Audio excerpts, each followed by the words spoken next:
A Super Rádio Tupi ouve os candidatos à Prefeitura da cidade do Rio de Janeiro. Hoje, recebendo Eduardo Paes, do Democratas, prefeito do Rio de Janeiro durante 8 anos. Prazer recebê-lo aqui. Prazer meu, uma honra muito grande. Obrigado, Ciro. Obrigado, Rádio Tupi, pela oportunidade. Primeira pergunta, por que voltar a ser prefeito na cidade do Rio de Janeiro?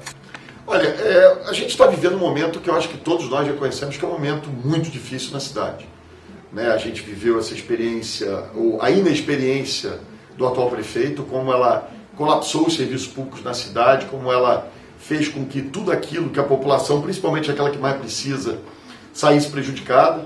Então o Rio não pode mais brincar, não dá mais para arriscar. A gente precisa de capacidade de gestão, precisa de capacidade de trabalho, de experiência, né, para que a gente possa voltar a avançar. Eu tenho certeza que o Rio é possível, é viável, não precisa estar do jeito que está, não precisa estar passando pelo que está passando. Eu sei que no meu governo nós não acertamos em tudo, mas as pessoas têm na memória como a cidade estava vivendo um momento melhor, como as coisas estavam muito melhor.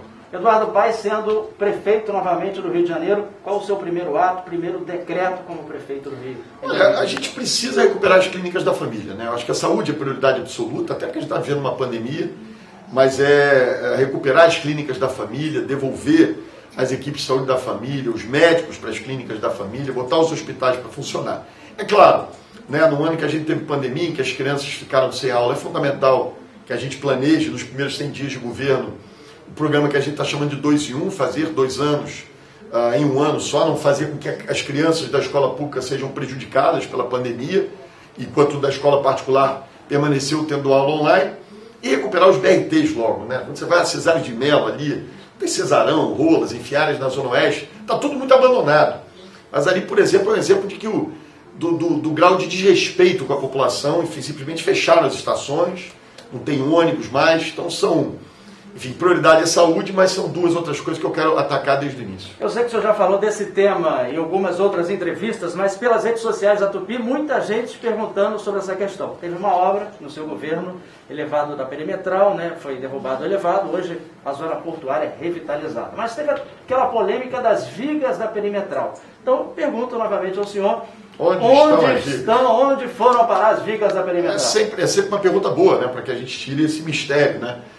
Primeiro, a Prefeitura do Rio não era, a perimetral tinha 1.000 vigas, das 1.000 vigas, 5 vigas sumiram, as primeiras 5 vigas, elas não eram para ficar sob a responsabilidade da Prefeitura, eram de responsabilidade da concessionária privada que tocava as obras do porto, ou seja, eles é que perderam, não é justificável, mas eles é que deixaram roubar as vigas, e a Prefeitura foi indenizada, a cidade foi indenizada, algo em torno de R$90 mil, que era o valor, na verdade as vigas valiam 60, eles indenizaram R$90 mil, que era o valor, ou seja, não houve prejuízo aos cofres públicos, não foi a responsabilidade da Prefeitura, apesar de ter sido um fato absurdo. Outro tema polêmico, ex-governador Sérgio Cabral. O senhor era do PSDB, né? PMDB. O senhor passou para o PMDB depois, o senhor era do PSDB antes, foi para o PMDB, e no PMDB tinha ali um grupo que não apoiava a sua candidatura até então à Prefeitura do Rio de Janeiro. E o ex-governador Sérgio Cabral foi um dos que abraçou, né, esse projeto. Não, o meu candidato, o candidato do partido é o prefeito Eduardo Paes. O senhor ganhou, teve aliança com o governador, enfim, com o presidente Lula. Isso. O Sérgio Cabral está preso, condenado a mais de 300 anos de prisão, hoje é considerado, né, o político mais corrupto do Brasil.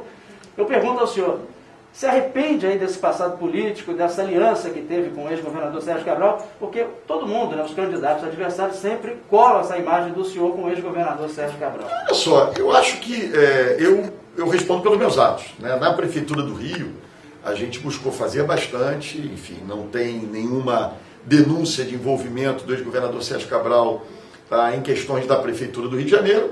E eu trabalhei em parceria com o governador do estado à época, depois trabalhei em parceria com o Pezão, depois com o Dornelles, como trabalhei com os presidentes da República que passaram por mim, Lula, Dilma e Michel Temer, todos eleitos pelo voto do povo, né? Nenhum foi nomeado por mim.